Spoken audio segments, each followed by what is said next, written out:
கர்த்தருடைய நாமத்துக்கு ஸ்தோத்திரம். 1 சாமுவேல் 12 அதிகாரம் 24 அவர் உங்களிடத்தில் எவ்வளவு மகிமையான காரியங்களை செய்தார் என்பதை சிந்தித்து பாருங்கள் என்று சொல்லப்பட்டிருக்கிறது. தேவ பிள்ளையே, கர்த்தர் நம் வாழ்க்கையிலே செய்த மகிமையான காரியங்கள் உண்டு.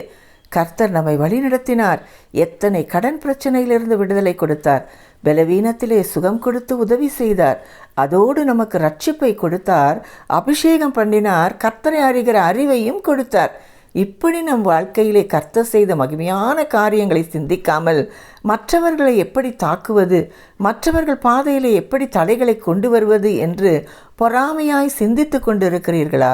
பிரியமானவர்களே, நம் தேவன் ஜீவிக்கிற தேவன், உன் வாழ்க்கையிலே அற்புதம் செய்கிற தேவன், உன்னை பலப்படுத்தி உனக்கு சகாயம் செய்வார். ஆகையால் இன்று உன் வாழ்க்கையிலே கர்த்தர் செய்கிற மகிமையான காரியத்தை சிந்தித்து பார்த்து முழு இருதயத்தோடு அவரை சேவியுங்கள். கர்த்தர் உங்களை ஆசீர்வதிப்பாராக. என்னோடு கூட சேர்ந்து ஜெபிப்பீர்களா? எங்களை அதிகமாய் நேசிக்கிற நல்ல தகப்பனே, இந்த நாளிலும் கூட நீர் எங்களுக்கு செய்கிற மகிமையான காரியத்தை சிந்தித்து பார்க்க உதவி செய்ததற்காக நன்றி அப்பா. இயேசுவின் மூலம் ஜெபம் கேளும் நல்ல பிதாவே, ஆமேன்.